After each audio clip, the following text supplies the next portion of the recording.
Hey, do any of you guys remember Bendy and the Ink Machine?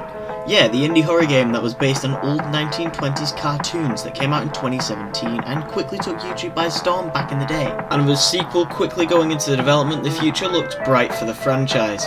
But then 3 years went by, with absolutely nothing coming out, complete radio silence, until just under a year ago we received a trailer for Bendy and the Dark Revival, with a brand new confirmed release date of November 15th of the same month. Even more recently, only last week as of recording this video, we got a trailer for the third installment in the series called Bendy the Cage.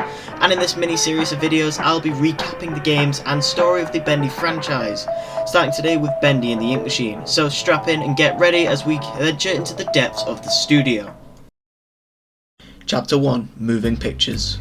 To start the game, we were invited by our old pal Joey Drew to come by and visit the studio. So we take him up on his office and swing the door open, a strut in our step, being greeted by the most overwhelming amount of orange I've ever seen.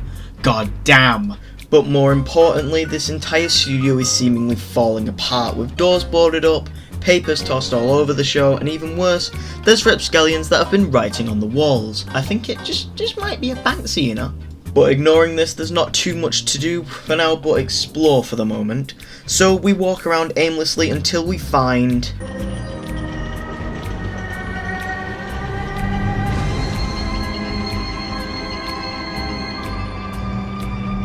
yeah, big ominous machine, how spooky, and then the game tells us to turn this puppy on, and I really don't see how this is going to help us, but we move on to find... I see. But moving on for the corpse of a strange little wolf, shockingly the ink machine is not working, and it turns out to make it work we have to fix its shrine, which is definitely very normal to build to the power itch to a strange old machine. And one quick fetch quest later, we gather all of the missing pieces and place them on their pedestals, flipping the switch to power up the machine. And when we turn it on, surprise surprise, it almost immediately breaks and begins flooding everywhere, which I knew would happen because this place is literally falling apart anyways. Now we have to detour and fix the ink machine pressure. But one quick side quest later, and we'd go back to the ink machine room to see what's new, only to find that it's now boarded up, which we find strange, but we still continue going up to it, and hello friend. But yeah, after seeing our pal Bendy, I go on the run from the drippy beast, just until I reach the exit, and then the ground collapses beneath us before we could reach sweet escape through that door. Chapter 2, The Old Song. So we wake back up on the pentagram, we grab an axe from the side, chop some wood and move further into the studio, where we see a shadowy figure walk past carrying a Bendy cutout. Now in hopes of making a brand new friend, we walk up around the corner, and he's gone. Yeah, great, he's a fucking cultist as well. Moving on from the tragic loss of a potential friend, we press on into the music department. And when we get into the music department, we see that there is nowhere we can go. And after walking around for a little bit, oh, hello there, good friend.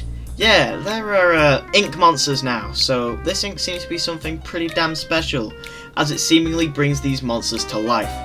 But to take on these monsters, we now have a combat system, if you want to call it that. In reality, we just swing kind of blunt objects at these blobs of ink on the ground and hope for the best. But pressing on, we play a lovely little tune and find Sammy's sanctuary in our mission to drain the ink and head deeper into the studio. And when we try to head to the stairs we just drained out... Rest your head. It's time for bed. We get bonked on the head and fall unconscious. When we wake back up, we see our potential friend, aka the leader of the music department, Sammy Lawrence, who is ready to sacrifice us to Bendy the Ink Demon himself. But this backfires on Sammy as Bendy mauls him off screen. We break free from Sammy's restraints and start running, and grab our axe back from a little pillar here, and once he's finished with Sammy, Bendy is coming for us next. Jumping from the ink and chasing us down, we eventually outrun the ink demon, and a can of soup rolls from behind the corner when we meet, friend! Chapter 3, Rise and Fall. So I'm hanging out with bestie Boris, who is currently holding me captive until I make him some soup. 3 whole cans of soup to be exact, This guy didn't even eat the soup, man. But then he lets us go free and explore the studio a bit. We go through many spooky hallways with lots of a beautiful ambience. But anyways, we eventually arrive in a small closed-up room with lots of Alice Angel memorabilia and merch. I wonder if we're about to meet a new character. And walking up to the glass, we meet... As you saw there, this is Alice Angel, and she immediately takes centre stage as the lead antagonist of this chapter. Anyway, we immediately begin following her orders like the little simp we are and take the elevator to go and see her lower down in the studio, entering her domain through an Alice the Angel door and being greeted by a swarm of dead Boris and the Butcher Gang. Now, our best friend here has a existential crisis, which I'm sure he'll get over in due time. So we ignore that and move on, just like a true good friend would. We then reach Alice Angel's room and we learn a little more about her character and that she has been experimenting on members of the Butcher Gang to make herself beautiful. Which I don't know about any of you watching at home, it doesn't look like it's working considering she's deformed. I don't know if anyone else noticed that. Her jaw is falling off. Now from here on out, the chapter kind of devolves into a bunch of boring fetch quests, which, yeah, they get boring really fast, and I'm just going to run through with what they are. So the first one is to destroy a bunch of Bendy cutouts, second is to gather a bunch of cogs from around the studio, third is to gather fat, I think swollen ink from an upper lower level of the studio, fourth is to go down and see the projectionist in the basement, and then lastly we have to kill the Butcher Gang just outside of Alice's door. Now these fetch quests do put a chapter 3 down in my ratings severely, and the only reason it's not my least favourite chapter is because of the amazing visuals we get, such as in Heavenly Toys, which does look pretty damn nice, and then some of the other great aesthetic areas we find during this chapter. But once we have completed our fetch quest, Alice lives up to her promise, sending us up in the elevator back to the surface. But she is a little snake, and drops it, sending us and Boris down to the ground and sending Boris into his second crisis this chapter. As we crash at the bottom, we see Boris get absolutely nabbed like my dude flies, and we segue into the next chapter. Chapter 4, Colossal Wonders. Okay, so we are now completely alone, even deeper in the studio than we have been thus far. And with every corner we turn, and things get more and more deranged. We experience visions of the studio going mad around us, statues to Bendy with ink people surrounding them, and grabby hands coming out of nowhere, trying to grab us and pull us into the ink. So from here on out, this place seemingly gets more insane by the minute. As we head even further down into the studio, we find an entire carnival down there. And guys, I think you know what that means. Dodgy Carnival Games! We have all of your favourites, such as knock down the bottles, hit the hammer, shooting the targets, and if you score enough points, you unlock access to your first lever. The second one can be found by evading the Butcher Gang. The third one forces us to defeat our first actual boss of the game, being the creator of the entire carnival itself, Bertram Piedmont, whose big head is in the spinny thing, but the fight is rather easy and I beat it by hacking at his arms with my newly found axe, and then I turn on the switch. In the next room we have to sneak past the projectionist and flick the switch. When we do so, the lights go out and he disappears, so we are thinking now that we are safe and we go to leave until he pops up again chasing us as we leave.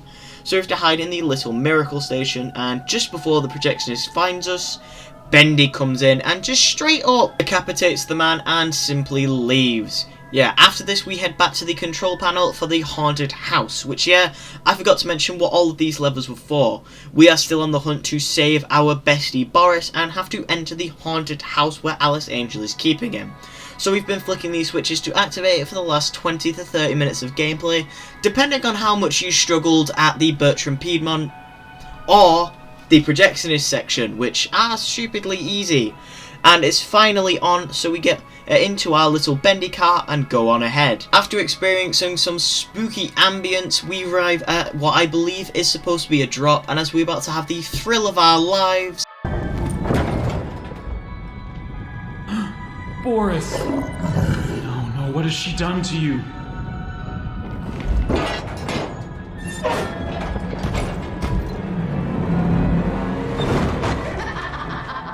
We have a second boss fight this chapter, this time with Monster Boris. Now this is such a sad end to our best friend. Now to beat him you must use this little machine right here to create gem pipes and hit Boris with them. You get to hit him 3 times and you win. After Boris dies and goes into the ground and we have our heartfelt goodbye to our best friend, Alice runs out from the shadows screaming, ready to kill us, when she is stabbed through the heart, and when she falls to the ground we see... wait, what? Chapter 5, The Last Reel. So we wake up in a small little prison cell locked up by new Alice and Boris, although this Boris is a bit of a knob, not like our best friend Boris who we stan. Anyway, we need to escape our little prison, and we do this using a device that Alice gave us to see writing on the walls. We use this and we find writing that has been left on the wall behind us, unlocking a secret area. I wonder how that got there. We then find ourselves a gem pipe for the 97th time in this entire game and break free. We then take a boat through this inky water, arriving at my least favourite segment of the entire game. We fight Sammy again, and you just have to keep hitting him till his mask breaks, but dying resets your progress every single time. But then, it gets worse. When these 2 snakes show up again, we get attacked by an onslaught of ink monsters with no mention of our goal at all. Just that the objective is to find a new exit. But guess what? I only found this out on the wiki after playing the game through the entirely. And you have to get a higher kill streak in a row than the 2 AI characters, aka the 2 snakes. And when I found this out, it pissed me off, because I was there for like 30 minutes my first time playing, because there was no explanation of what you had to do, and I just kept dying over and over and over again. But once you eventually complete your objective, you move on, and you get about 5 seconds away from the area where you just had to fight all those ink monsters before the floor collapses underneath you and you fall down yet again, this time into a place called the Bendy Theatre. Now this place is a maze that is like really easy. You can run non-stop on the right side all the way around to the inkwell, grab the ink and run back, and because you outrun the Butcher Gang really easily, you can beat this entire segment in a few seconds. Anyway, use the ink blobs and another one of those little machines that we saw during the Boris fight to create pipes that you can place in these little places here. Well, places, but little slots to drain out the ink, as if we haven't done that several thousand times so far. Then, when we get through the thing, the snakes suddenly reappear after we do the hard part. But this Boris, who is called Tom for some reason, actually helps us out and does some good for once by breaking the door down that's blocking our path. And we move to find the Ink Demon's lair. But these little snakes suddenly can't go through the ink to come and help us. Now we move into the final fight against Bendy after walking up to his throne and getting the end reel. Now Bendy does this kind of chase scene where he just runs at you while you go around and flick levers, which I thought was kind of lazy, because if you just stick up against the wall, Bendy physically cannot hit you at all. If you stick up against the wall and just keep walking against it, he can't touch you throughout the entire fight, and I cheesed the entire thing on stream. And I have similar thoughts on the next segment of this boss fight, which is also really lazy, because you kind of have Bendy, who has been this massive villain that's been chasing you down throughout the entire game, getting really hyped up, and you beat him by just getting him to, basically you bait him into running into massive like tubes full of ink. That is it for the entire fight. That's all you do, by the way. And that's how you beat him. As soon as you break all of them, the entire screen goes dark and Bendy disappears when everything lights back up. You then go out to his throne and then press the end reel, to which he suddenly appears right behind you again. And as soon as it starts playing, the screen goes a bright white colour, as Bendy is pushed to the ground as he is finally defeated.